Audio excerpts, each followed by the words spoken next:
নমস্কার উপস্থিত সবাইকে। মাঠ থেকে রান্নাঘর, আমরা একটু আড্ডা মারার জন্য এখানে বসেছি। তবে এই যে একটা কাজ ঘটলো টালা প্রত্যয় বীজাঙ্গন, যার নাম ছিল বীজের অঙ্গন, তো তার তো একটা এমনি ঘটেনি, কাজটার একটা প্রেক্ষাপট আছে এবং সেটা মূলত যাকে দিয়ে শুরু আজকের এই আড্ডাতে সে নেই, মল্লিকা দাসসুতার। আমাদের অনেক আগে থেকেই ও খুব সিরিয়াসলি এই ধরনের কাজ, অর্থাৎ বিকল্প কৃষি ভাবনা বা সাস্টেনেবল কৃষি ভাবনা, সেইগুলো নিয়ে ওর একটা চর্চা চলছিল। ও মূলত একজন পেইন্টার, শিল্পী, কিন্তু তার পাশাপাশি ও এই কাজগুলো খুব সিরিয়াসলি করে যাচ্ছিল আর কি।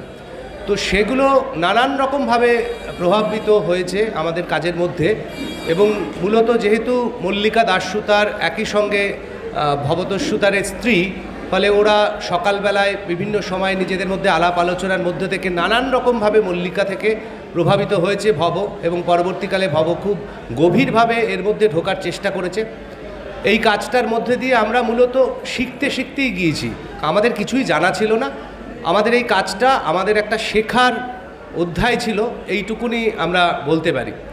একবারে শুরুতে যেটা মনে হয় যে মাঠ থেকে রান্নাঘর, ঘর শব্দটা তো যুক্ত হলো, তো ঘরের আগে ঘরটা যদি না থাকতো তাহলে কি হতো? মাঠ থেকে রান্না এই পর্যন্ত আমরা ছিলাম।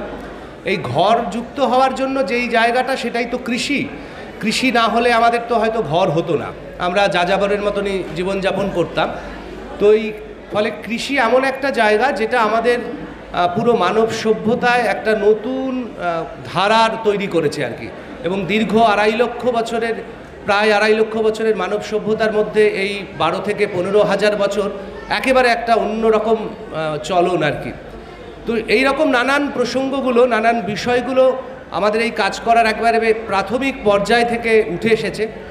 কিন্তু সেটা কিভাবে শেষ পর্যন্ত দুর্গাপুজোর অঙ্গন পর্যন্ত পৌঁছলো, সেটা নিয়ে সবথেকে ভালো বলতে পারবে শিল্পী ভবতোষ সুতার। আমি তাকেই দেব তার অভিজ্ঞতাটা কিভাবে এক এক করে একেবারে তার ভাবনা থেকে মাঠ পর্যন্ত আসলো। তবে ভবতোষ সুতারের পাশাপাশি এই কাজে যারা প্রত্যক্ষ যুক্ত ছিলেন, তার মধ্যে অংশুমান দাস তিনি ছিলেন, নীলাঞ্জন মিশ্র ও ছিলেন, মল্লিকা দাসসুতার খুব জড়িয়েছিলেন আমাদের কাজের সঙ্গে, এবং আরও অনেক মানুষ। ডক্টর দেবল দেব ছিলেন, আমরা বিষ্ণুবাবুকে পেয়েছিলাম, হিঙ্গলগঞ্জের শ্রুতি ছিল। শ্রুতি আমাদের এই পারফরমেন্সের পুরো দায়িত্ব নিয়ে শ্রুতি ছিল, দিনের পর দিন সেখানে পারফরমারদের পারফরমেন্স তোলানো, আলোচনা করা, কি হতে চাইছে, মাঠের চরিত্র কি হতে চাইছে, তার সঙ্গে পারফরমেন্স কিভাবে হতে পারে, মিলেমিশে একাকার কিভাবে হয়ে যেতে পারে। তো এইরকম বহু মানুষ, এবং আরও বিশেষ কয়েকজন মানুষ, যার মধ্যে অবশ্যই উল্লেখ করতে আজকে নেই মলয় সুতার। ওর অংশগ্রহণ এমন একটা অংশগ্রহণ যেটা ছাড়া আমরা অঙ্গনটা প্রস্তুতি করতে পারতাম না। এত বড় একটা অঙ্গনকে ওই সময়ের মধ্যে, ওই রকম প্রাকৃতিক দুর্যোগের মধ্যেও সেই অঙ্গনটাকে নির্মাণ করার যে দক্ষতা সে দেখিয়েছে এত শ্রমিকদেরকে নিয়ে, সেটা সত্যি একটা বিরল দৃষ্টান্ত। তো আজকে ও এখানে নেই, ফলে আরও অনেক মানুষ আছেন আমাদের সঙ্গে থাকেন। একটা কাজ, এত বড় কাজের সঙ্গে অনেক মানুষের অংশগ্রহণ না থাকলে কাজ আমরা করতে পারি না। তো তাদের প্রত্যেককেই আমরা আজকের এই আড্ডাটা শুরুর আগে তাদের প্রতি আমাদের শ্রদ্ধা, আমাদের ভালোবাসা, আমাদের আন্তরিকভাবে তাদেরকে অভিনন্দন জানাই। তারা উপস্থিত নেই, কিন্তু আমরা এখান থেকে তাদের প্রতি শ্রদ্ধা রেখেই আজকের আড্ডাটা আমরা শুরু করছি ভবতোষকে দিয়ে। নমস্কার, শুভ বিজয়া। আমি ভবতোষ।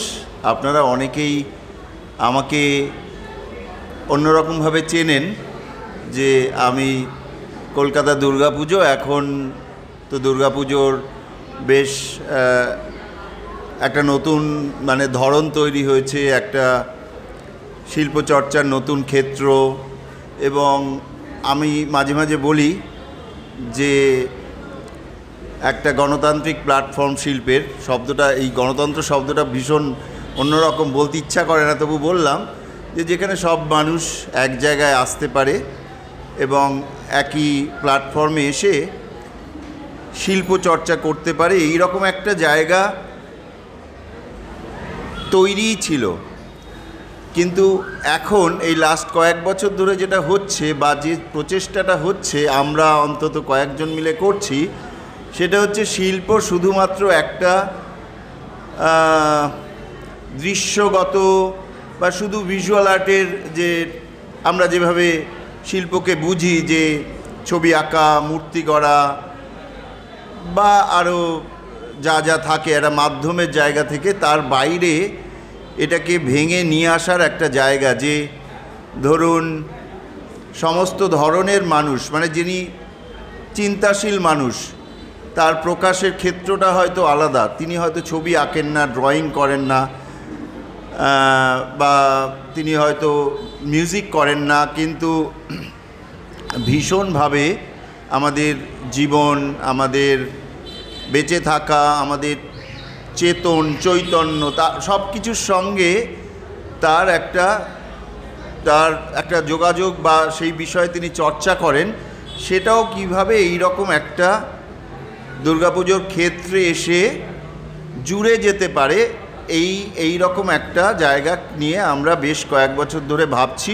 এই প্রবণতাটা এখন কলকাতা দুর্গাপুজোতে আরও বেড়েছে। মানে আমার থেকেও অনেক গুণী শিল্পীরা যারা দুর্গাপুজোতে কাজ করেন, তারাও এই একই সঙ্গে প্রচুর ডিসিপ্লিনের, আলাদা আলাদা ডিসিপ্লিনের মানুষজনকে এক জায়গায় নিয়ে আসছে। সেটাই দুর্গাপুজোর এই যে চর্চা, আমরা শিল্প কথাটা বলি কারণ এটা এখনও দৃশ্যকলা বিভাগের ক্ষেত্রের মধ্যেই অনেকটা বেশি আবদ্ধ বলে বলি, কিন্তু বলা উচিত না। এবং আজকের দিনের চর্চা কখনো এইরকম একটা ট্র্যাডিশনাল মেথডেও হতে পারে না, যে আমি ছবি আঁকি, আপনি গান করেন, আপনি লেখেন, আপনি, এটা হতে পারে না।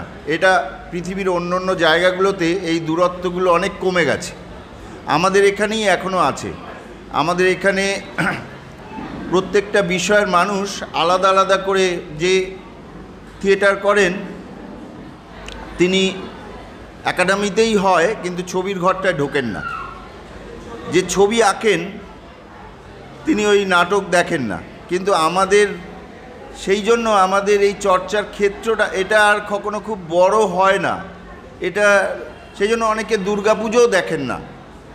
কিন্তু আমি বলবো দুর্গাপুজো একটা, অনেক কথাই হচ্ছে দুর্গাপুজো নিয়ে নানান ধরনের, এবং পুজোকে একটা পুজোর জায়গা থেকে দেখা, এবং অনেক মানুষই এই শহরে তো অনেক ধরনের চর্চাই হয়েছে, এই শহরের অনেক ইতিহাস আছে, তারা ওই একটা জায়গা থেকেই হয়তো অনেক সময় দেখেন। যেভাবে আমিও আর্ট কলেজ থেকে পাশ করে ভেবেছিলাম যে দুর্গাপুজো আমার ক্ষেত্র নয়, সেইভাবেই দেখেন যে দুর্গাপুজোতে আমরা যাব কেন, দুর্গাপুজো তো একটা রিলিজিয়াস ফেস্টিভ্যাল।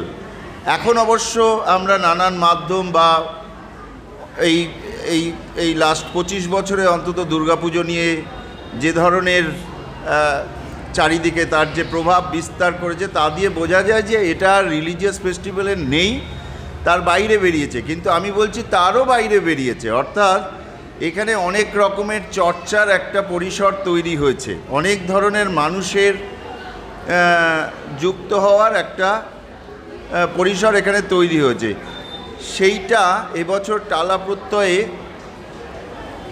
আমার এই 25 বছর দুর্গাপুজো, আমি যখন প্রথম আর্ট কলেজে, একটু কেটে বলছি, আমি যখন আর্ট কলেজ দিয়ে পাশ করে বেরোই, তখন আমাকে দুর্গাপুজো করতে বলা হয়েছিল, আমি বলেছিলাম না, করব না।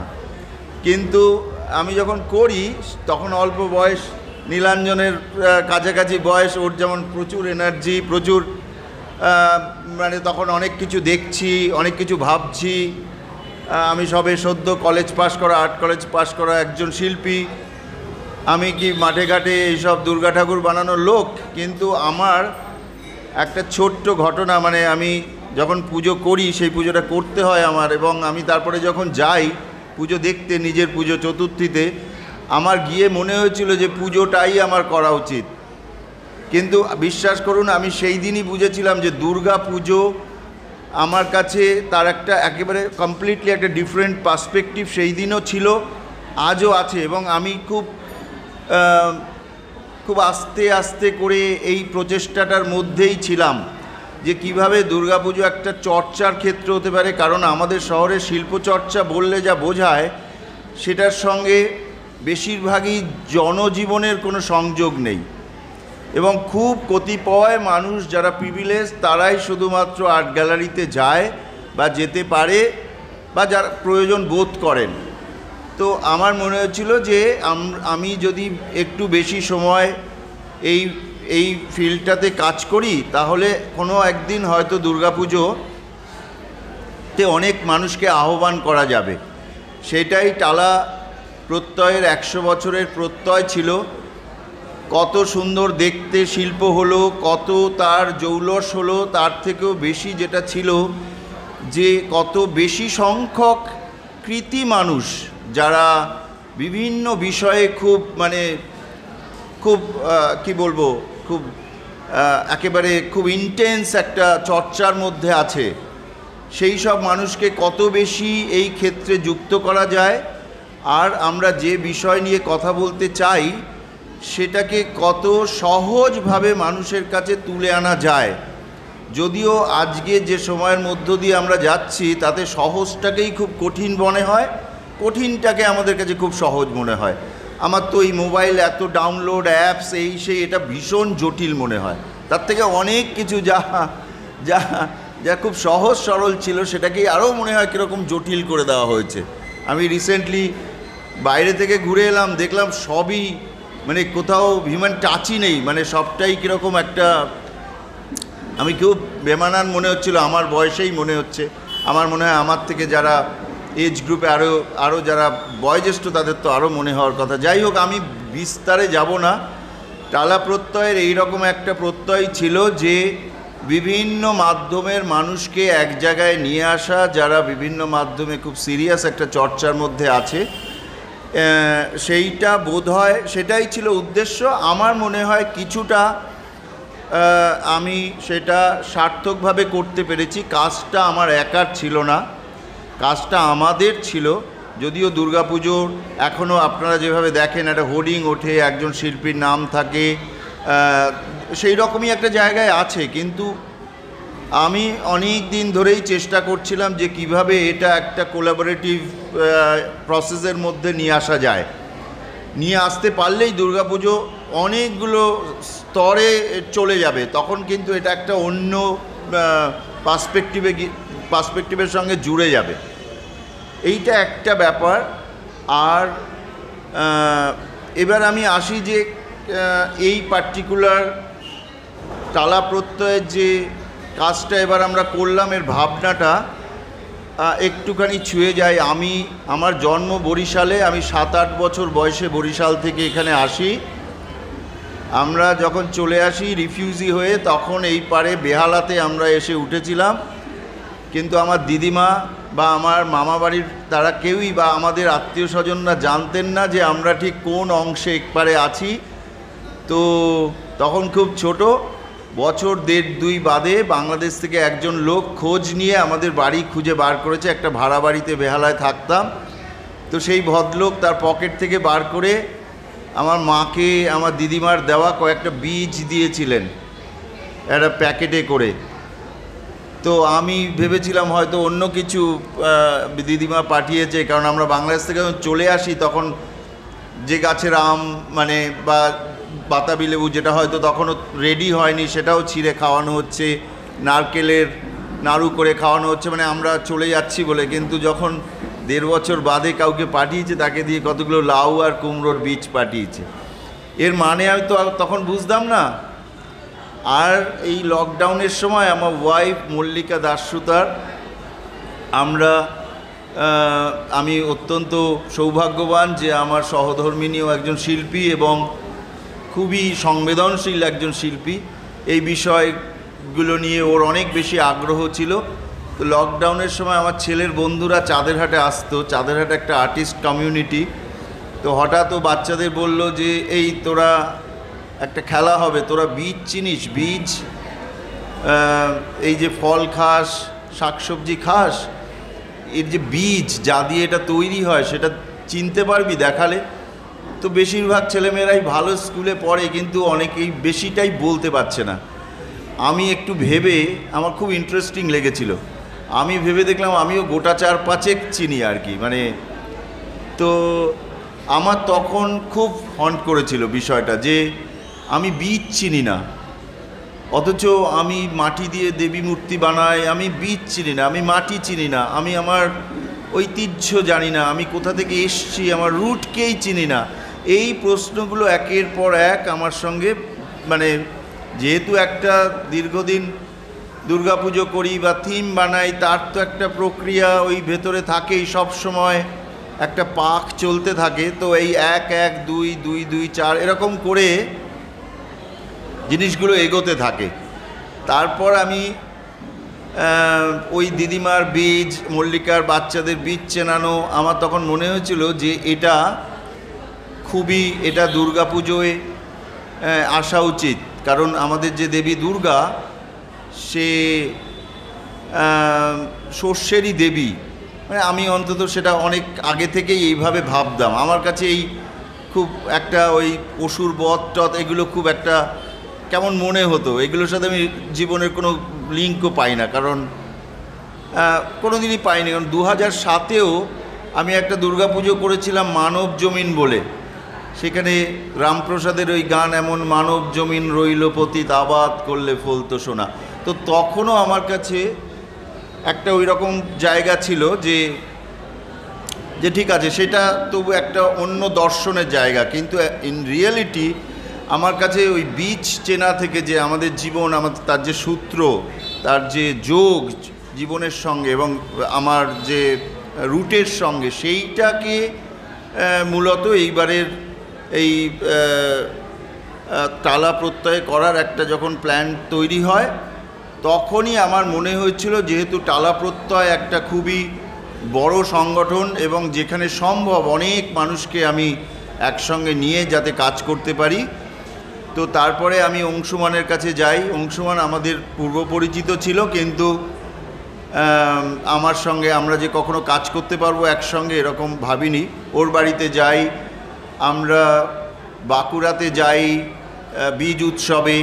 আমার এই অভ্যেসগুলো খুব কম ছিল, তো আমাকে নাবিয়ে নিয়ে এসছে অনেক কাছাকাছি, মাটির কাছাকাছি। কারণ একটা হিরোইজম তো থাকেই, মানুষ যখন একজন মানুষকে অনেক বেশি চেনে তখন একটা হিরোইজম তৈরি হয়, এবং তখন সেইগুলো আমার মধ্যেও কম বেশি আছে বা ছিল। কিন্তু আমার মনে হচ্ছে অনেক বেশি মানে রুটের দিকে যাওয়া উচিত এবং এইটাকে লিঙ্ক করানো উচিত। তো আমি বাঁকুড়াতে যাই বীজ উৎসবে, তারপরে আমি মাঠ থেকে রান্নাঘর আমি গতবার আসি, আমি নীলাঞ্জনের খোঁজ পাই ওখান থেকে। বাবন লেখালেখি করে, আমাদের আমরা যে কাজ করি সেগুলো নিয়ে লেখালেখি করে। ডক্টর দেবল দেবীর সম্পর্কে পড়াশোনা ছিল একটু আধটু, যে এই বিষয় নিয়ে কাজ করব। বন্দনা শিবার অনেক বইপত্র কিনে, সেগুলো খুবই কম পড়েছি আমি, কিন্তু একটু একটু যেটুকু পড়েছি, যা দিয়ে আমি বুঝেছি এই পুজো করার পর আমি জানি না কতটা মানুষের মধ্যে তার প্রভাব তৈরি করতে পেরেছি, কিন্তু আমি প্রভাবিত হয়েছি অনেক বেশি। আমার মনে হয়েছে যে দুর্গাপুজোর সঙ্গে আমি অন্তত ইনভলভ, তার শুধু এই বিষয় নিয়েই হতে পারে, এই বিষয় নিয়েই আমি কাজ করে যেতে পারি। ইকোলজি, চাষবাস, বা মানে সেটা এমন একটা জায়গায় রয়েছে, আমরা অনেক কিছু জানি না, আমরা জানি, কিন্তু সত্যি আমি এই কাজটা করতে গিয়ে যেদিন আমায় নীলাঞ্জন বলেছে যে 80% পলিনেটর তারা মাটির তলায় থাকে এবং আমার পায়ের ঠিক 3 ফিটের মধ্যে থাকে, আমি সেদিন, বিশ্বাস করুন, আমি এমনিতেই আমার খুব একটা যে বিরাট পড়াশোনা আছে এমন মানুষ আমি নই। আমি জীবন থেকে অনেক বেশি পাঠ নিয়েছি বইয়ের থেকে। আমার না সেদিন আরও মনে হয়েছে যে আমি আসলে কিছুই জানি না, এবং আমাদের যে শিক্ষা ব্যবস্থা তার মধ্যেও না এইগুলো শেখাতে স্কুল কলেজও লাগে না। আমার মনে হচ্ছে যে আমাদের মধ্যে এই সংস্কৃতিটাও তৈরি করা যায়নি, যে আমাদের সবসময় মনে হচ্ছে আমার কাছে পয়সা থাকলে আমার কাছে খাবার আছে, কিন্তু শুধু টাকা থাকলে খাবার যে থাকবে না, খাবার উৎপাদন করতে হয়, শস্য উৎপাদিত হয়, তার সাথে একটা সংস্কৃতির যোগ আছে। সেটা শুধু পয়সা দিয়ে হতে পারে না, মানে পয়সা থাকলেই ওটার সমার্থক নয়। তো এই বোধ বা এই ভাবনাগুলো আমাকে ভীষণ এই কাজ করতে এসে প্রতি মুহূর্তে আমার মধ্যে এই অনুভূতি হয়েছে। এবং আমি নিজে অনেক আমি এত মানুষকে আমার কাজের সঙ্গে ভিড়িয়ে নিয়ে করি আমি শিখব বলে, এইটাই আমার স্ট্র্যাটেজি। আমি শিখব বলে, এবং আমার নিজের ধারণা যে যেখানে অনেক মাধ্যমের মানুষ হাত ধরাধরি করে সেটা অনেক তাড়াতাড়ি ডেভেলপ করে, সেটা অনেক তাড়াতাড়ি একটা অন্য উত্তরণে যায়। তো এটাই আমার উদ্দেশ্য ছিল। এটা করতে এসে, যেমন আমি এর আগের বার জল নিয়ে কাজ করেছি, এখন আমি জল ধরলেই আমার মধ্যে অন্যরকম একটা ফিলিং হয়, মানে বা এখন আমি খাবার আমার কাছে এখন তার একটু বোধহয় তার মানেটাও বদলে গেছে। এখন খাবার আমার কাছে একটু এই পুজোর পর বা আগে থেকে খাবারের ধারণাটাও আমার কাছে কীরকম চেঞ্জ হয়েছে। তো এইটুকু বললাম। বেসিক্যালি আমার যেটা সার্থকতা এইবারের টালা প্রত্যয়, যে আমি এত মানুষের কৃতি মানুষ যারা এই বিষয় নিয়ে কাজ করে, অ্যাকচুয়ালি তাদের কাছ থেকেই আরও শোনা উচিত আপনাদের। আমি খুব সুবক্তাও নই, আমি শুধু প্রেক্ষাপটটা বললাম। আমি বোধহয় এইটা করতে পেরেছি যে এত মানুষকে এক জায়গায় আনতে পেরেছি, বা এই রকম একটা দিকের কথা যে দুর্গাপুজোর শুধুমাত্র একজন শিল্পীর কাজ নয়, শুধু যে তাকে শুধু তার ভিজুয়াল অ্যাস্থেটিক্সই যথেষ্ট নয়, কারণ অনেক খরচ হয়, অনেক এফোর্ট এর জন্য দেওয়া হয়, সেটা খুব ফ্রুটফুল হওয়া উচিত। এবং পাড়ায় পাড়ায় হচ্ছে, মানুষের মধ্যে নেবে হচ্ছে, তাদের পার্টিসিপেশন থাকা দরকার, এবং একটা নতুন ধরনের চর্চার ক্ষেত্র হিসেবে এটা উঠে আসা দরকার। এইটুকু বললাম। তারপরে নিশ্চয়ই আমি খুব কৃতজ্ঞ, এই কথাটাও বলবো না আমি কৃতজ্ঞ, কারণ আমার মনে হচ্ছে যে আমরা খুব প্রত্যেকের কাছ থেকে খুব বিরাট কিছু শিখেছি বলবো না, কিন্তু অন্তত এই আন্ডারস্ট্যান্ডিংটুকু হয়েছে যে আমি ভিজুয়াল আর্টের একজন লোক, ও একটা বিষয় নিয়ে, এই বিষয় নিয়ে একটি পার্টিকুলার ডিরেকশনে কাজ করে, ও পলিনেটারদের নিয়ে ওর একটা বিরাট, বা ওর সাহিত্য বা ওর তো অনেক গুণ, সেগুলো নিয়ে কাজ করে। এই যে আমরা কাছাকাছি, বা শ্রুতি আমাদের মধ্যে এখানে নেই, আজকে আসতে পারেনি, সুকান্ত দা সাউন্ড নিয়ে, এই যে এতগুলো মানুষ এক জায়গায় আসাতে এই যে নিজেদের মধ্যে যে আদান প্রদান হয়েছে, বা আদান প্রদান হওয়ার একটা সম্ভাবনা তৈরি হয়েছে ভবিষ্যতে, সেটুকুই আমি আমার কাছে একটা, মানে কি বলবো, সবথেকে বড় প্রাইজ। যাই হোক, আমি পরে নিশ্চয়ই আরও অংশুমান বলবে, নীলাঞ্জন বলবে, বাবন তো বলবেই না। হ্যাঁ, আমরা যাব, নীলাঞ্জনের কাছে যাব। একটা প্রশ্ন নিয়ে যাই নীলাঞ্জনের কাছে, কারণ একটু আড্ডার ছলে যাচ্ছি তো, বা আড্ডা মারার চেষ্টা করছি। আমার একটু জানতে ইচ্ছে করছে যে নীলাঞ্জন পলিনেটারদের নিয়ে কাজ করে। আমরা নীলাঞ্জনকে চেনা শুরু করি মৌমাছি নীলাঞ্জন বলে, কারণ আমরা জানতাম মৌমাছি একমাত্র পলিনেটার, এবং মৌমাছি নিয়ে যারা কাজ করে তাদের মধ্যে একজন নীলাঞ্জন। কিন্তু নীলাঞ্জন যখন মাঠে আসলো এবং দুর্গাপুজোর সঙ্গে যুক্ত হলো, ও কিভাবে ওর কাজকে এখানে প্রতিস্থাপিত করতে পারলো, আদৌ পারলো কি না, পারলে ওর কোন কোন জায়গায় মনে হয়েছে যে ওর কাজটা দুর্গাপুজোর প্ল্যাটফর্মকে কেন্দ্র করে আরও অনেক সংখ্যক মানুষের কাছে পৌঁছে দেওয়ার আদৌ কোনো সুযোগ ঘটলো কি ঘটলো না, এই প্রশ্নটা নিয়ে আমি একটু নীলাঞ্জনের কাছে যাই। সকলকে নমস্কার, বিজয়ার শুভেচ্ছা। ভবদা পুজোর যে বেস এই জায়গাটা সেটা বলেছে, একটা ভূমিকা কোন জায়গা থেকে এরা এসছে। বাবনদা বললো যে এই পুজোর মধ্যে এখন এই যে স্পেসটা, টালা প্রত্যয় যে স্পেসটা আর কি, সেখানে যখন প্রথম গেলাম, গিয়ে দেখলাম ঢুকতেই একটা শিমুল গাছ, খুব বড় একটা শিমুল গাছ আর কি, এবং দেখলাম যে প্রচুর বাদুড় উঠছে সন্ধ্যেবেলা। মানে আমার ধারণা সেখানে কয়েক হাজার বাদুড় ওখানে আছে। ওই সামনেই একটা ঝিল আছে, এবং ঝিলের কাছে বড় গাছ আছে।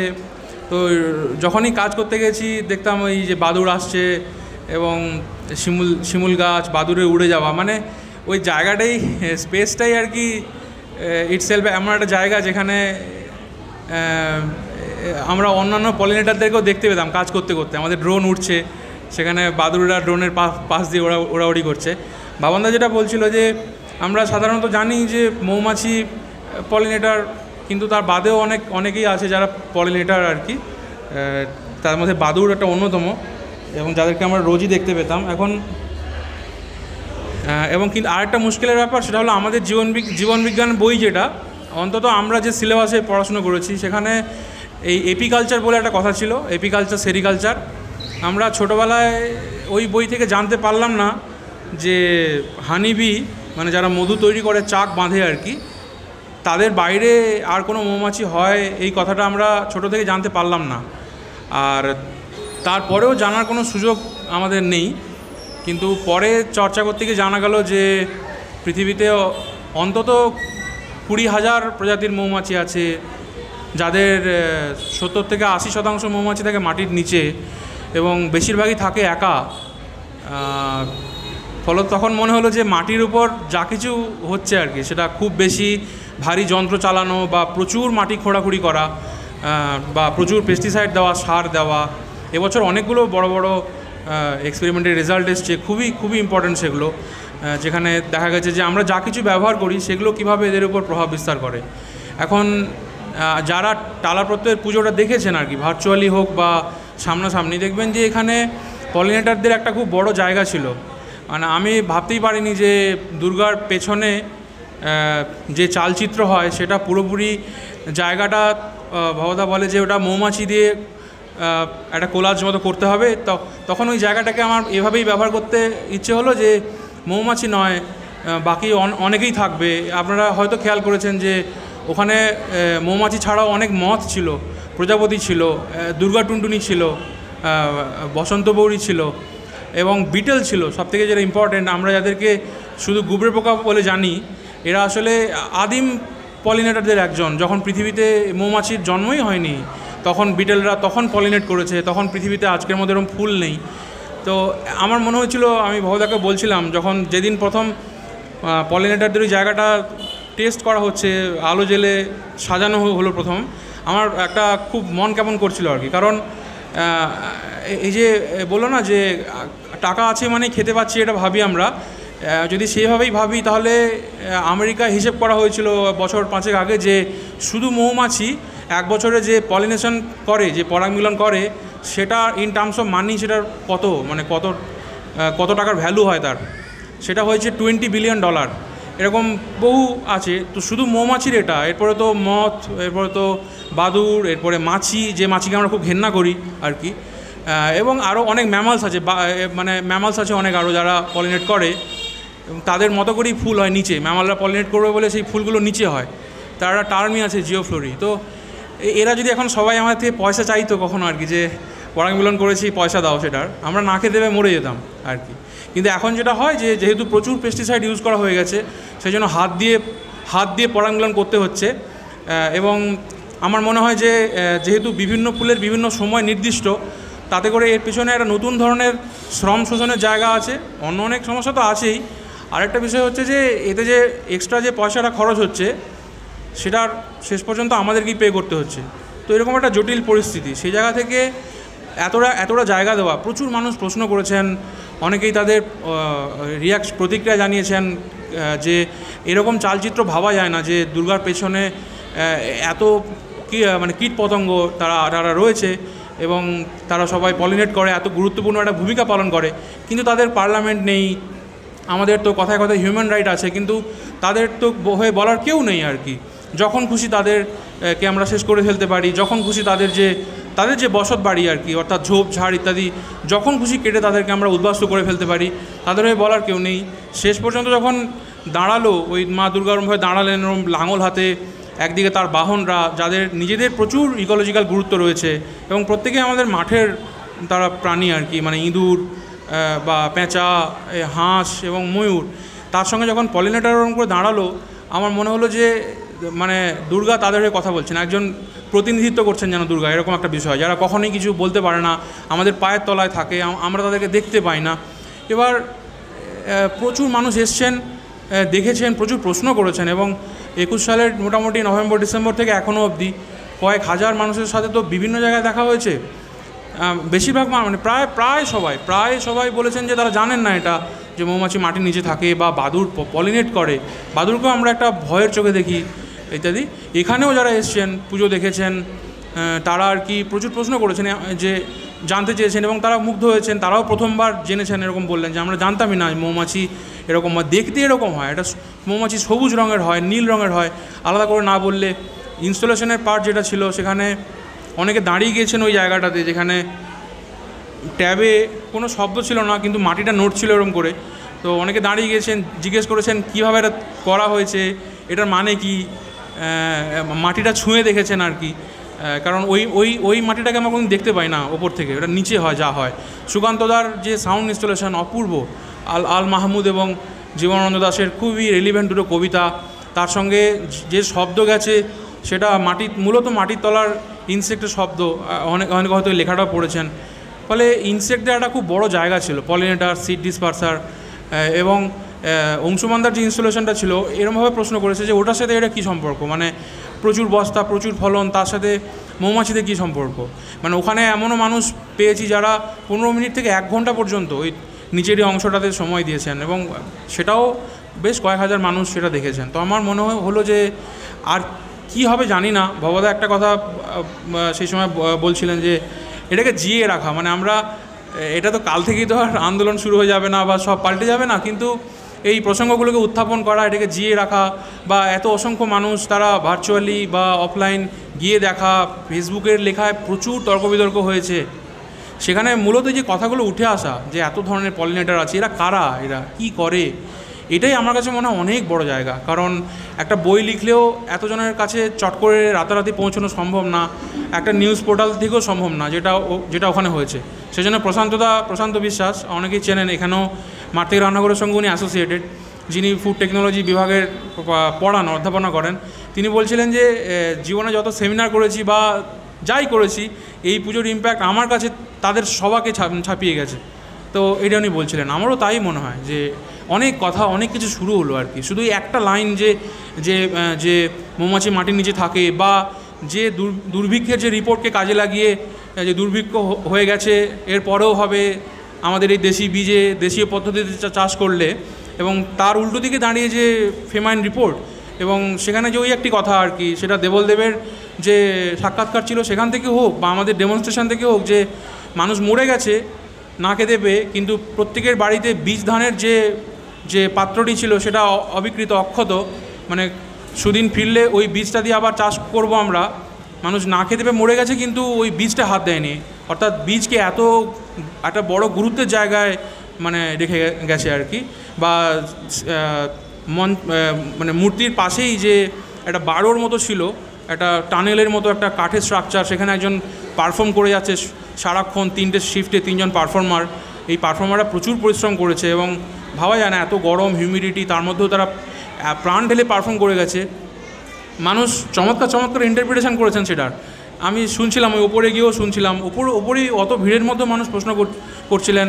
আবার অনেকে বলছিলেন যে এটা কি কোনো একজন মানুষ যে নিজেকে খাঁচায় বন্দি করে নিজে বিষ দিচ্ছে, এরকম বিভিন্ন ধরনের খুব সুন্দর আর কি ছিল ইন্টারপ্রিটেশন। কিন্তু আমি এটা ভাবতেই পারিনি যে ভবদা এটাকে এইভাবে পাল্টে দেবে, মানে মাটির তলার 12টাকে এরকমভাবে তুলে সামনে এনে ওরকমভাবে করা। এবং খেয়াল করলে দেখবেন যে এত ভিড়, এত কিছু, তার মধ্যে ওই পারফর্মার বা ওই জায়গাটা কীরকম যেন একটু পৃথক ছিল, একটু সেক্লুডেড। মানে অনেকেই দেখছে না ওকে, বা দেখলেও বুঝতে পারছে না। আসলে মাটির নিচে নিঃসঙ্গ মৌমাছিদের অবস্থাটা সেরকমই, মানে আমাদের অনেক কিছুই হচ্ছে কিন্তু তারা এরকম নিচে আছে, কি করছে একা একা, সেটা আমাদের ঠিক জানা হয় না আর কি। তো এটা আমার কাছেও এটা বিশাল ইম্প্যাক্টের জায়গা, মানে আমি তো কোনোদিনই এটা ভুলতে পারবো না। বা যে ইম্প্যাক্ট অনেকটা এগিয়ে দিয়েছে, আর ভবদা বলে দিয়েছে যে এতজন মিলে কাজ করা, একে অন্যকে প্রভাবিত করা, এটা একটা খুব বড় জায়গা দিয়ে গেল। তা না হলে কখনো মানে শেষ দিনে অত কষ্ট হতো না। মানে আমি তো সেই অর্থে ওই পুজো করা ইত্যাদি এরকম নয়, মানে দুর্গা ঠাকুর বা তার যে কনোটেশন পুরো আলাদা। এখানে দেখবেন গাড়ুর ডাল বলে একটা জিনিস আছে, এখানে খাবার আছে। এখানে একটা কিছুদিন পরেই আসছে নল সংক্রান্তি, সেখানে গাড়ুর ডাল রান্না হবে। গাড়ু সংক্রান্তিও বলে ওটাকে, গাড়সি এরা বলে। গাড়ু কথাটার মানেই হচ্ছে গর্ভ। আবার যে নবরাত্রি গেল, ভবদা বললো যে দুর্গা ষষ্ঠীর দেবী, দুর্গার সঙ্গে যার পুজো হয়, আমাদের এখানে হয়তো হয় না কিন্তু ভারতবর্ষের বহু জায়গায় হয়। আমাদের এখানে বীরভূমে অন্তত একটা মন্দির আছে আমি জানি, যেখানে শাকম্ভরীর পুজো হয়। শাকম্ভরী দেবী দুর্গারই একটা রূপ। 100 বছরের দুর্ভিক্ষ এরকম পুরাণে বলা হয়, সেই দুর্ভিক্ষ থেকে মানুষকে উদ্ধার করতে নিজের শরীরে তিনি শাক ফলিয়েছিলেন, শাক সবজি। যেন শাকম্ভরীকে পুজোই দেওয়া হয় শাক সবজি দিয়ে। এটা একটা বিষয় মানে একদম অঙ্গাঙ্গিভাবে জড়িত। এবং শেষত দুর্গাপুজোর কানেকশান খুঁজে পাচ্ছিলাম না। এটা এই আনন্দবাজারে এটা লিখেছি, আমরাও বহুবার এটা আলোচনা করেছি এই কথাটা আর কি, যে বাকি সবার তো খুঁজে পাচ্ছি ওনাম, পোঙ্গাল, এই যে কাতি বিহু হবে সামনে, মানে যেদিন আমাদের এখানে নন সংক্রান্তি সেদিন আসামে কাতি বিহু, একই জিনিস আর কি। বা ধান ডাকা, ধানকে স্বাদ খাওয়ানো, মানুষের স্বাদ খাওয়ানো শুধু হয় না, ধানকেও স্বাদ খাওয়ানো হয় আর কি, খুবই যত্ন করে, খুব সুন্দর করে স্পিরিচুয়াল গান গেয়ে ছড়া কেটে। তো দুর্গা ঠাকুরের যে পুজো, দুর্গার পুজো সেটা হচ্ছে, কিন্তু তার সঙ্গে কোনো ফসলের কানেকশান পাওয়া যাচ্ছে না। কারণ আমরা পড়েছি আউশ, আমন, বোরো, 3টে মরশুম, এখানে আউশ, আমন, বোরো নাম দেওয়া আছে এবং ধানের নাম দেওয়া আছে, কিন্তু আমরা মানে প্রায় সকলেই জানি আউশ বলে কোনো মরশুম এক্সিস্টই করে না আর সেই অর্থে। এখন আমনের ধান হয়, বোরোর ধান হয়, প্রচুর বিষ আর প্রচুর মাটির তলাল জল তুলে আউশটা এখন আর হয় না। এবার দুর্গাভোগ বলে একটা ধান ছিল, এটা পাথর প্রতিমা ব্লকের দুর্বাচটির এক চাষি বললেন, অনেক বয়স্ক, উষারানী মাইতি, তার নামটাও আমি আনন্দবাজারে ওই লেখাটাতে উল্লেখ করেছি, কারণ তিনি না বললে আমি জানতে পারতাম না। এটাই খুঁজছিলাম যে দুর্গার সঙ্গে কার সম্পর্ক, কোন ফসল কাটার সম্পর্ক, না কি মানে এগ্রিরিয়ান এর সঙ্গে কী সম্পর্ক কালচারের সাথে। তখন উনি বললেন যে এটা আমি জানতামই না, যে দুর্গাপুজো যিনি করবেন, যিনি ব্রতী হবেন, তাকে হয় এই ধানটা চাষ করতে হবে, অথবা তাকে ধান জোগাড় করে আনতে হবে, নতুন ধান। কারণ নবপত্রিকায় যে ধান ব্যবহৃত হবে সেই ধানটা, আমার প্রশ্ন ছিল যে এই ধানটা কোথা থেকে পাওয়া যাচ্ছে? দুর্গাপুজোর সময় তো কোনো ধান কাটা হয় না, বা আগে ধান তো ওটা অনেক পরে, তাহলে সেটা কোন ধান? তখন জানা গেল যে দুর্গাভোগ, চূর্ণকাঠি, আশ্বিনে সরু, ঘেঁচি পাটনাই, একে মানে পরে আরও কৃষকদের থেকে জানতে পারলাম চূর্ণকাঠি পুরুলিয়ার ধান, কিন্তু সুন্দরবনেও পরে নিয়ে গেছেন পুরুলিয়ার যারা গেছিলেন, পুরুলিয়া থেকে যারা মাইগ্রেট করেছিলেন ওখানে। তো এই সমস্ত ধান দুর্গাপুজোর আগে কাটা হয়ে যায়, অর্থাৎ একটা মরশুম বেমালুম নেই, মানে ধানগুলোই নেই আর কি। তো সেই ফসলটা কাটার পরে দুর্গাপুজোটা হতো, এবং তখন একটা অবসরও তৈরি হতো আর কি, আমনের মাঝামাঝি একটা অবসর, এবং এই ভাদুই বলতো এই ক্যাটাগরিটাকে, সেই ভাদুই ধানগুলোই আর নেই।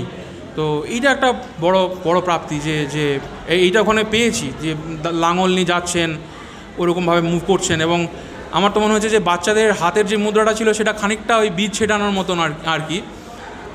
একটা খুব বড় ইম্প্যাক্ট থাকবে আজীবন এইটা ভেতর দিয়ে। Thank you.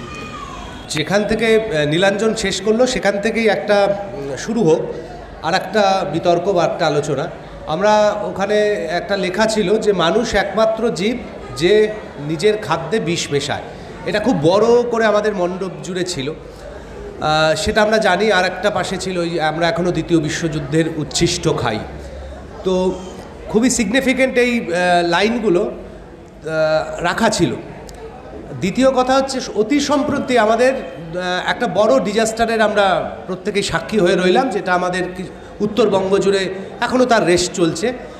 প্রতি বছর তার আগে আমরা দেখেছি যে আমাদের উত্তর ভারতের হিমাচলে বা অন্যান্য প্রদেশেও ঘটছে, পাহাড়ে একের পর এক এরকম বর্ষাতে বিপর্যয় হচ্ছে, ধস হচ্ছে। আমাদের কোনোভাবে সচেতনতার জায়গা কিচ্ছু লক্ষ্য করা যায় না। হয় কয়েকজন আমরা সবাই আহাহু করি, কিছু মানুষ মারা যান, কিছু জিনিস ভাঙাচোরা হয়, আবার নতুন করে সৃষ্টি হতে চলছেই আর কি।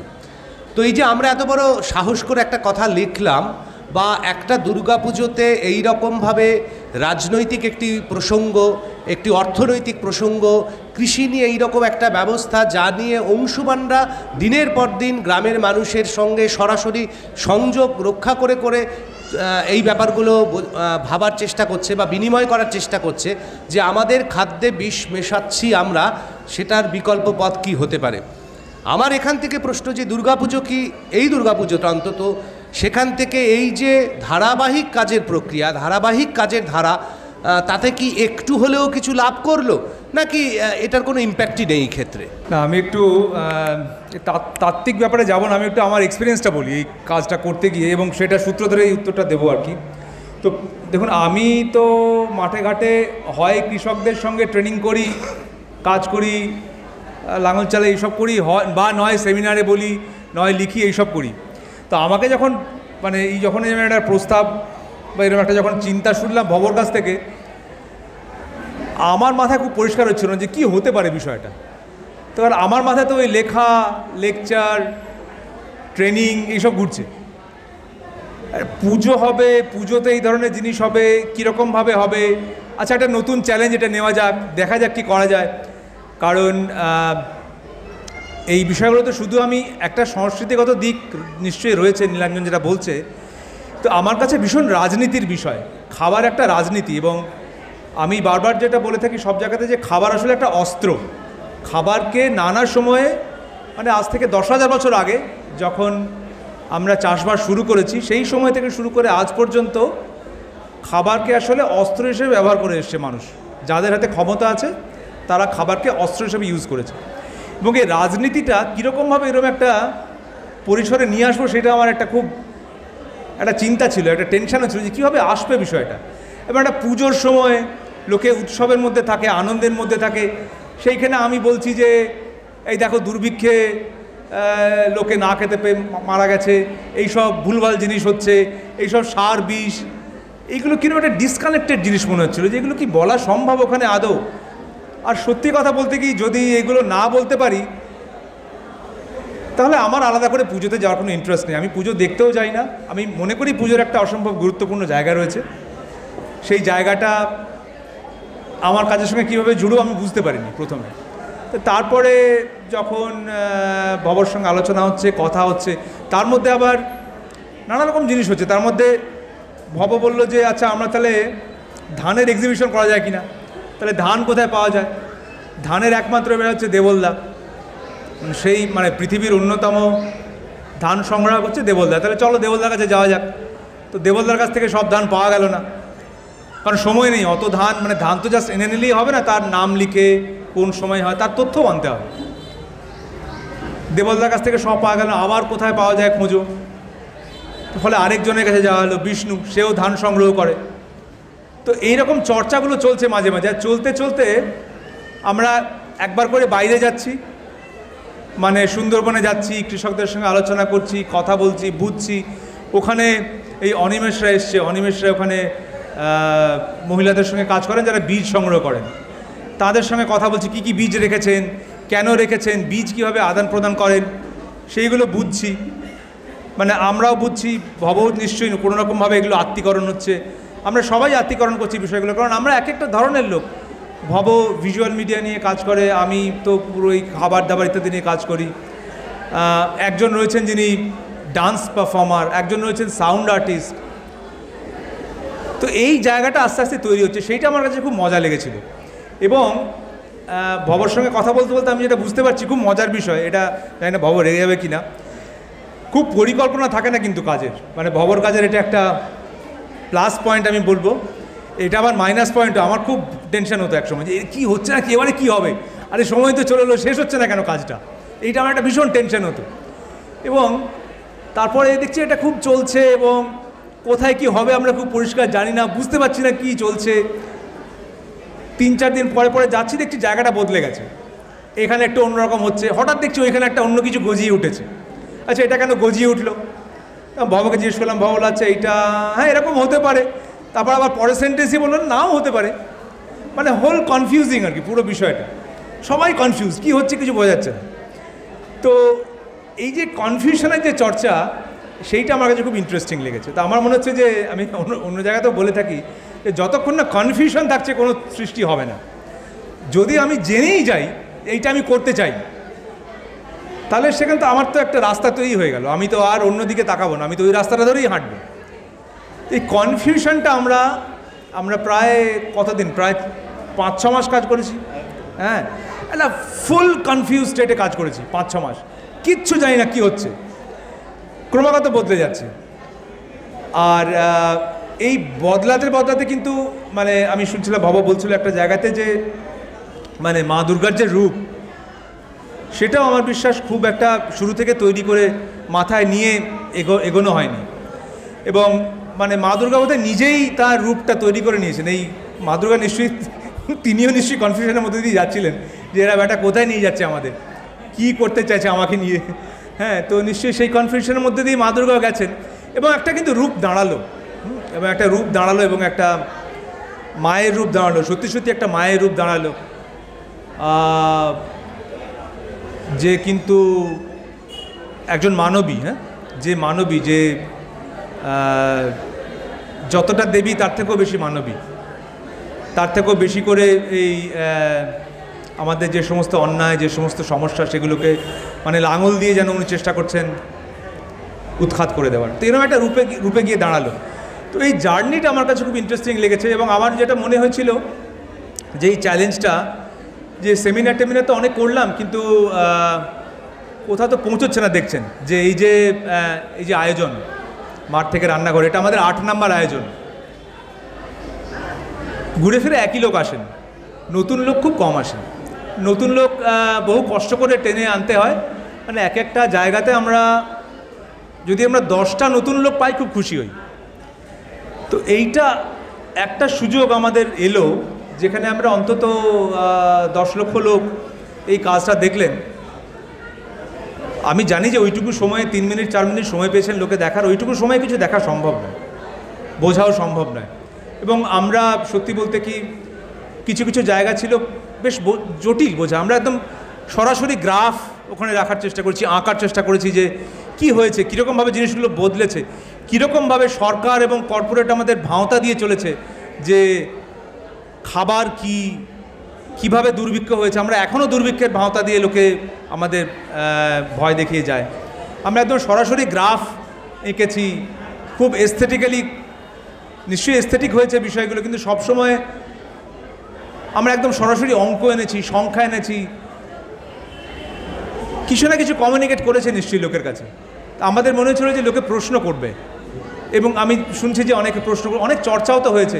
তারপরে আমরা লেখারও চেষ্টা করেছি নানা জায়গাতে, এবং আমার বিশ্বাস এই চর্চাটা তৈরি হবে। তো একটা সূত্রপাত হলো, এবং আমি যতটুকু বুঝেছি যে আমরা যারা এটার মধ্যে জুড়েছিলাম, মানে অন্তত 7-8 জন শিল্পী, সরাসরি শিল্পী, এবং আমাদের মতো লোকজন যারা অন্য অন্য জিনিসে কাজ করে, এবং আরও অসংখ্য লোকজন তো ছিলেন যারা বাঁশ বেঁধেছেন, যারা মাটি ছেনেছেন, যারা মূর্তিতে কাদা লাগিয়েছেন, যারা অন্যান্য কাজ করেছেন। আমার বিশ্বাস তারাও যখন এই 200টা ধান দেখেছেন, তাদের মধ্যে কোনো না কোনো প্রশ্ন এসছে, কোনো কথা উঠেছে, কোনো আলোচনা উঠেছে। তো এই যে আলোড়নটা হলো, সেই ভূতটা সহজে যাবে না বলে আমার বিশ্বাস।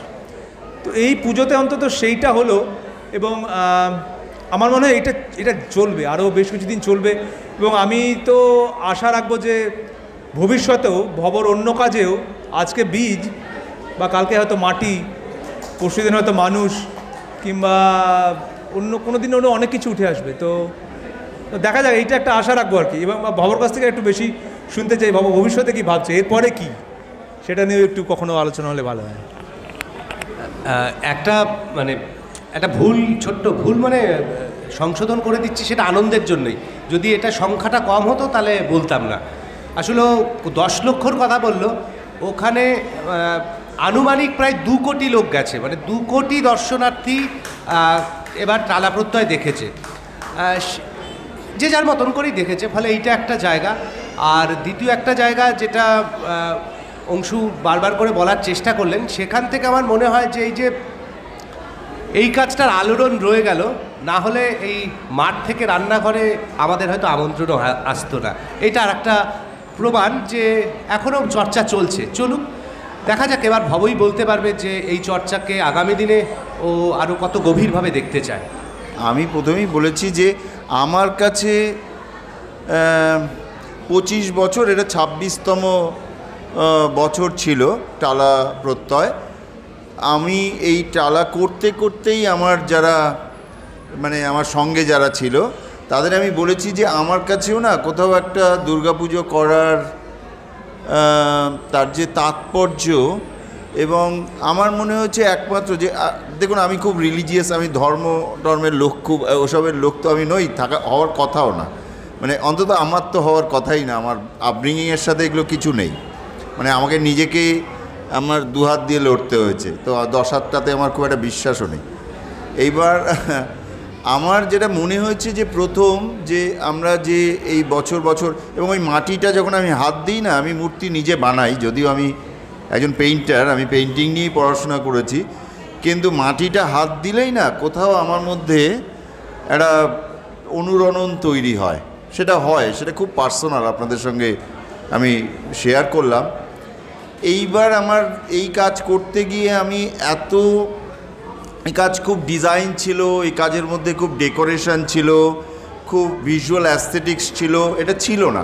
এবং এর বাইরে এটাও আমাদের তার পেছনেও ওই একটা জায়গা থাকে, ধরুন যে আমি কোন ক্ষেত্রে নেবে কাজ করছি, আমি এমন একটা মাস গ্রাউন্ডে নেবে করছি, সব মানুষের কথা সেখানে ভাবতে হয়। যেখানে 2 কোটি লোক যায় সেই কাজ খুব ভালো করে লোককে দেখানো যায় না। অনেকেরই একটা অভিযোগ ছিল যে মানুষ কি বুঝতে পারলো? মানুষ সব কিছু বোঝে না, বোঝাটা অত সহজও নয়। মানুষ অনেক কিছু চিনতে পারে, মানুষ বুঝতে পারে না। বুঝতে পারলে তো সেই আমি বলি মা তাহলে এত বয়সে বলতো না আমায় বুঝলি না এখনও। মাকে আমরা 1000 লোকের মধ্যে আমরা চিনতে পারি, বুঝতে পারি না। বুঝতে গেলে নিজেকেও আরেকটু নাবতে হয়। ধরুন যারা দীর্ঘদিন ধরে একটা কাজ করছে, সেই কাজটা বুঝে ফেলবো একবারে দেখে, তাহলে আমি ভাববো হয় মিথ্যে কথা বলছে, নইলে সেটা। কিন্তু আমরা কি করতে পারি, আমরা একটা কাজের মধ্য দিয়ে আমরা একটা যৌথ কাজের মধ্য দিয়ে, যৌথ কাজ হলে কি হয়, মানে একজন বললে, আমি একটা কথা বললে এটা শব্দ, একই কথা 10 জন বললে এটা ধ্বনি হয়ে যায়। তো 10 জন যখন বলছে আলাদা আলাদা মাধ্যমের লোক, তখন ওটা অনেক তাড়াতাড়ি ওটা ধ্বনিতে কনভার্ট হয়ে যায়। তো এইটা হচ্ছে আমার স্ট্র্যাটেজি, যে আমরা 10 জন মিলে একই কথা বলবো। আমি আমার ল্যাঙ্গুয়েজে বলছি, তুমি তোমার ভাষায় বলো। আমি অংশুকে বলেছিলাম তুমি ভিজুয়াল নিয়ে ভেবো না, ভিজুয়ালটা আমি বুঝি। তুমি যে এতদিন চর্চা করছো, তুমি তোমার জায়গাটা দিয়ে বোঝানোর চেষ্টা করো যে কোন জায়গায় আছি, আমাদের মানে খাদ্য রাজনীতি সেটা কীভাবে আছে। ও তাই করেছিল ফাইনালি। এইবার যেটা হয়েছে যে আমার কাছে মনে হয় যে এই প্রসঙ্গগুলো নিয়ে যে আমরা কাজ করছি, সেটা শুধু আমাদের একমাত্র উদ্দেশ্য হচ্ছে যে প্রশ্নগুলো তৈরি করা। আমরা কোনো একটা কিছুর উত্তর দিয়ে দিলাম, এটা দিয়ে একটা বিরাট কিছু আমরা বলে ফেললাম, আমরা কতগুলো প্রশ্ন তৈরি করতে হবে। এই যে এত ফেসবুকে লেখালেখি হয়েছে, এটা কিন্তু আমার কাছে মনে হয়েছে এটা খুব সুন্দর একটা জায়গা। আমি প্রথমের দিকে নীলাঞ্জনকে বলেছিলাম, নীলাঞ্জন এত ফেসবুক কিন্তু এমন একটা জায়গা যেখানে তুমি লিখছো অনেক, তুমি কোন জায়গা থেকে কাজ করো না বুঝেই, মানুষের আজকাল কোনো দায় নেই, লিখতে কালিও লাগে না আজকাল, ন্যাচারালি সে একটা কিছু লিখে দেয়। তো তুমি তো সেখানে, তুমি তো দিনের পর দিন কাজ করেছো, তারপরে রাতে পুজো, লোক কিভাবে দেখছে, বুঝতে পারছে কিনা তার জন্যও দেখেছি দিনের পর দিন নীলাঞ্জন রাত জাগছে ওখানে। তো লিখো না, কিন্তু পরে আমার খুব ভালো লেগেছে যে আলোচনাটা, ফেসবুকের আলোচনাটা বিভিন্ন সময় একটা পজিটিভ তৈরি করছে, এবং নীলাঞ্জন সেই দায়িত্ব নিয়ে নিয়েছে, এবং সেটা একটা খুব সুন্দর জায়গায় গেছে। তো সেটাই একটা বলার যে মূলত আর একটা যেটা অংশু যেটা বলছিল, যে আমি একজন শিল্পী হিসেবে আমার মনে হয় যে কোনো প্রি নোশন দিয়ে কিছু হয় না। মানে আমরা তো আমার যে উৎসাহ একটা কাজের পেছনে, আমি যে সেকেন্ড স্টেপটা ফেলবো, এর মধ্যে অনেক আনওয়ান্টেড কিছু থাকতে হবে। অর্থাৎ আমি আবিষ্কার করছি প্রতি মুহূর্তে নিজেকে, তবেই তো আমার মধ্যে একটা চলমানতা তৈরি হবে। আমি যদি জানি আমি একটা দুর্গা ঠাকুর বানাবো, তার বা হাতটা এখানে, ডান হাতটা ওইখানে, তাহলে তো আমার ইচ্ছাও করবে না মাঠে যেতে। আমি তো বলেও দিতে পারি কাউকে যে ওটা ডান দিকে থাকবে, কিন্তু বাট এখন আমার চর্চার মধ্যে এমন একটা বিষয় হয়েছে, আমি যদি একটা বাঁশও কাটি, তাহলে এখানে বসে যখন ভাবি বাঁশটা আমি এইভাবে কাটবো, আমি যখন উঠে যাই তার মধ্যে ওটা চেঞ্জ হয়ে যায় এইভাবে, আর আমি যখন গিয়ে কাটি ওখানে, তখন আমার এইভাবে হয়ে যায়। তো এতটাই ওটা এক জায়গা থেকে আরেক জায়গায় শিফট করতে থাকে। তো এইটা আমার পদ্ধতি। আমার মনে হয় যে শিল্পের এটাই হচ্ছে সবথেকে বড় তাৎপর্য, যে সেটা প্রতি মুহূর্তের একটা অ্যালাইভনেসের জায়গা থেকেই সেটা তৈরি হয়, বা সে আমাকে সবসময় উদ্বুদ্ধ করে। অর্থাৎ একটা অজানার যে জায়গা, যে আমি কোনোটাই, যখনই আমি একটা সেটা জেনে গেলাম, বা একটা আমি তার যে এইটা আমি করব ঠিক করে ফেললাম, তখন তাহলে ওই 4 মাসটা আমার একটা ডেড আইডিয়াকে শুধু ডেড বডির মতো ক্যারি করে নিয়ে যেতে হবে। তো সেটা বোধহয়, এবং এটা যে কতটা আমি ঠিক বলছি সেটা বোধহয় অংশুরাও জানে। মানে আমি যে 4.5 মাস বা 5 মাস কাজ করেছি, সেইটা কিন্তু আমার ওখানে যারা গার্ড ছিল, মানে যারা সিকিউরিটি গার্ড, তারাও ছুটি নিয়েছে এর মধ্যে, বাট আমি কোনো দিন নেইনি।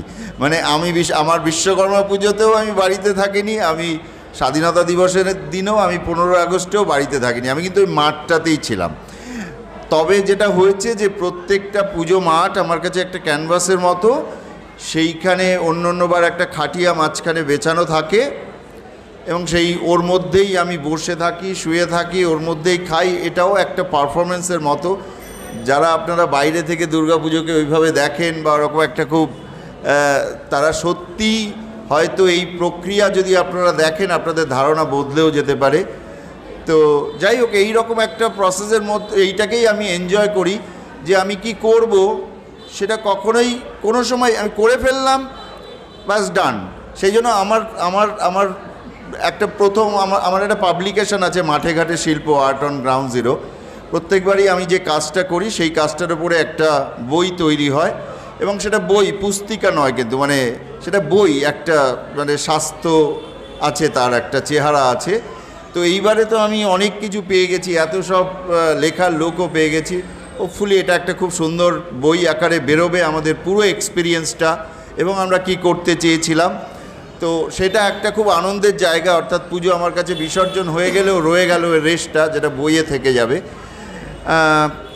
এইটুকুই বললাম। আর ভবিষ্যতে আমি আবারও বলছি যে 25 বছর আমি তো সারা জীবন কাজ, দুর্গাপুজোর মাঠে সারা জীবন কাজ করা যায় না, কারণ এর জন্য ফিজিক্সও দরকার হয়।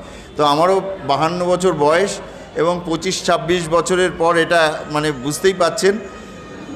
কিন্তু আমার মনে হচ্ছে যে এগুলোই বিষয় হওয়া উচিত দুর্গাপুজোর, খুব গালভারি কিছু না হয়ে, যে সত্যি যেখানে আমরা রিলেট করতে পারি কেন দুর্গাপুজোর মাঠে আমি কি নিয়ে গিয়ে ফেলছি, আমি কি দেখাতে চাই, এবং তা দিয়ে এটা একটা আমি আপামর মানুষের সঙ্গে একটা যোগসূত্র গড়ে তুলতে পারি কি না, সেইটার জন্য আমার মনে হচ্ছে যে এইগুলোই আমার ভবিষ্যতের বিষয় হবে কোনো না কোনোভাবে।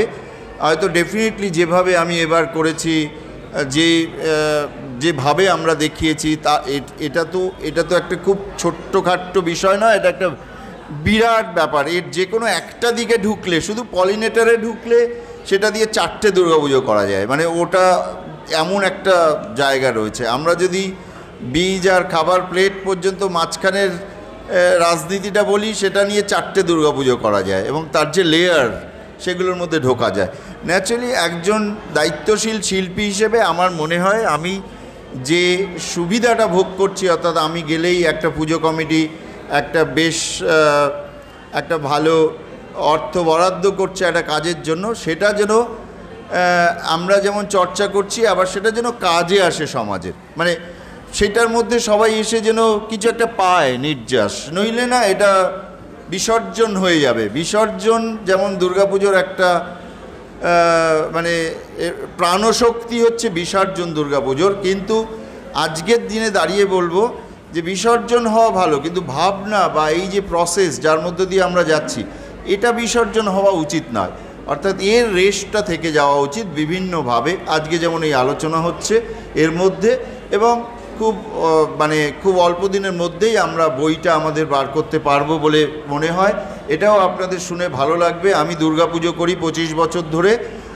আমি দুটো জিনিস ফিক্স করেছি, অর্থাৎ আমি যেখানে যাই যে ক্লাবে, সেই ক্লাবের সঙ্গে আমার যে চুক্তি হয়, তার প্রথম চুক্তিটা হচ্ছে 4টে পাবলিক টয়লেট বানাতে হবে বাজেটের পয়সায়, আর একটা বই বানাতে হবে। অর্থাৎ দুর্গার হাতে চাঁদমালা থাকলে একটি বইও থাকতে হবে ওই পুজোর, কারণ সবটা বিসর্জন হওয়ার বিষয় নয়। তো এই বললাম, আশা করি বোঝাতে পারলাম যে এরপরে আমার এই ভাবনা চিন্তার প্রভাব দুর্গাপুজোর ওপরে কীভাবে পড়বে এবং আমরা কিভাবে একসাথে কাজ করতে পারবো এবং কি তার বিষয় হবে। ধন্যবাদ সবাইকে। বৈঠক প্রায় শেষ করবো আর কি, কিন্তু যদি দর্শকদের কাছে অনুরোধ রইল, কেউ যদি কিছু জানতে চান, কোনো প্রশ্ন রাখেন, তাহলে পরে ভালো লাগবে। যদি কারো মনে কোনো প্রশ্ন আসে আপনারা জানাতে পারেন। আমি প্রশ্ন নেওয়ার আগে খালি একটা কথা দিয়ে আমাদের এই আলোচনাটা শেষ করতে চাই যে দুর্গাপুজোর বিসর্জন আছে, আর একটু আগে ভবতোষ বলছিলেন যে বিসর্জন মানে হচ্ছে আবার ঠিক পরের ভাবনাটা শুরু হয়। তো ফলে বিসর্জন এমন একটি বিষয় যা পরের ভাবনা শুরু করতে সহযোগিতা করে। এই জন্যই দুর্গাপুজো এত আমাদের প্রাণের পুজো আর কি। আরেকটি বিষয় সেটা হচ্ছে যে আমি দীর্ঘদিন ওর সঙ্গে কাজ করতে করতে থাকতে যেটা দেখেছি, ও যখন একটা কাজ শেষ করে সেই মুহূর্ত থেকে ওর খারাপ লাগা শুরু হয় কাজটা সম্পর্কে। এটা পাশাপাশি না থাকলে মনে হবে আমি অতিরিক্ত বলছি, একেবারে অতিরিক্ত বলছি না। ও যেদিন প্রথমত কাজ শেষ হয় না, আজও ওর প্রতিমার কাজটা শেষ হয়নি, কিন্তু যা আপনারা দেখেছেন সে প্রতিমা ওর চোখে ওর ভাবনায় আজও শেষ হয়নি, ফলে ওর শেষ করতে পারে না। আর দ্বিতীয়ত যদি শেষও হয় তাহলে সেই মুহূর্ত থেকে ওর ওই কাজটা আর ভালো লাগে না। এই দুটো সম্ভাবনার জায়গা আমাদের মনে হয় এই চর্চাটা জারি রাখতে সহযোগিতা করবে। প্লিজ বলুন। আমার প্রশ্ন করার যোগ্যতা মানে আমার কৌতূহল যে কত মাস ধরে এই কাজটা করেছে যারা প্রত্যয় বলতে পারেন ভালো, যে কত মাস ধরে, 1 নম্বর। 2 নম্বর যেটা খুব আমি একটু সামান্য লেখালেখি যুক্ত বলে সংশয় যদি না কিছু 2 লাইনস আপনার অস্থির থাকে, তো সেই সংশয়টা কি আসল কথা যেটা বলছিলেন আপনারা, একটা ভরসা, একটা কনফিউশন, এইখানেই বড় শিল্পীকে পৌঁছে দেয়। যেভাবে গালিকে পৌঁছে দিয়েছে, টিকাকে পৌঁছে দেয়, ঠিক সেইভাবেই মমতাজবাবু ওই সংশয়ের মধ্যে দিয়ে গেছেন এবং এই বার্তা দিয়েছেন। এই বীজ একটা জীবন, এই যে জীববৈচিত্র্যের যে আন্দোলন আমি মনে করি, এবং এটা বার্তাটা, এই মেসেজটা আমাদেরকে আমি সারা জীবন বয়ে নিয়ে যাবো যত দেখতে যাচ্ছি। ধন্যবাদ। আপনার এক হচ্ছে আমরা মাঠেই কাজ করেছিলাম টালা প্রত্যয়ের জন্য 5 মাস অ্যারাউন্ড, মানে হ্যাঁ 5 মাসের একটু বেশিই হবে। আর সেটা কিন্তু একটা অক্লান্ত পরিশ্রম, মানে এটাকে খুব ফ্যান্টাসাইজ করা উচিত না, মানে ভয়ঙ্কর একটা পরিশ্রম। সেটা সত্যি ভাষায় ব্যাখ্যা করা যায় না যে একজন শিল্পী ওই মাঠে কি করেন, এবং শারীরিকভাবে মানসিকভাবে একটা মাঠে বুঝতেই পারছেন 200-250 লোক কাজ করেছে, এবং এটা একটা ইকোনমিও, মানে দুর্গাপুজো আমার কাছে মোর দ্যান আর্ট, মানে আর্ট, আমি আজকে আর্টিস্ট বললেও আমার নিজেকে কীরকম মনে হয় যে কীরকম আমি নিজেকে আলাদা করছি। দুর্গাপুজো আর্টের থেকে, দুর্গাপুজোর অনেকগুলো ডিরেকশান আছে, সেসব নিয়ে এইখানে আলোচনার পরিসর আজকে নেই বলে আমি করলাম না, সেটা করাই যাবে পরে কখনো নিশ্চয়ই, কারণ আমার মনে হয় এটা চলতে থাকবে। মানে আমি কোথাও বোধহয় এই যে এই আজকে যেটা ঘটছে এখানে, মাঠ থেকে রান্নাঘর কিংবা ফার্মিং, অল্টারনেটিভ ফার্মিং, আরও যা কিছু যত টার্মোলজি আছে এটা নিয়ে বলা যায়, সেগুলোর মধ্যেই বোধহয় আমি একটা কোথাও আমার আবর্তটা শুরু হলো আর কি, আমার ভাবনার আবর্ত শুরু হলো। এবং সঙ্গে যেহেতু আমার সহধর্মিণীও এই বিষয়ে প্রচণ্ড রকমের কনসার্ন, তো আমরা সেটা নিয়ে কাজ করব। কিন্তু যেটা হচ্ছে যে আমরা এই 5 মাস ধরে ওইখানে একটা অক্লান্ত পরিশ্রম করেছি। আর একটা কী ছিল, আমি কি বলছিলাম যেটা, হ্যাঁ, তো এটা একটা 5 মাসের প্রোডাকশান ছিল। আর একটা জিনিস আমি ছোট্ট করে বলি, যেটা আমারই মনে হচ্ছিল, যে শিল্প চর্চায় যে কোনো, মানে আমি শিল্প, মানে যেহেতু আমি একজন শিল্পী বলে শিল্প কথাটা বলছি, যে কোনো কমিউনিকেশনের মূল জায়গাটা হচ্ছে তা লেখাই হোক, এটা আমার বিশ্বাস, লেখাই হোক, গানই হোক, কবিতা হোক, ছবি হোক, মূর্তি হোক, এটা শেষ হয় না। এটা শেষ হলে কমিউনিকেশনটা তৈরি হয় না। আসলে এটা ইনকমপ্লিট যে জায়গায় থাকে, ওইখানেই একজন মানুষ এসে আবার তিনি তার আসনটা পাতেন।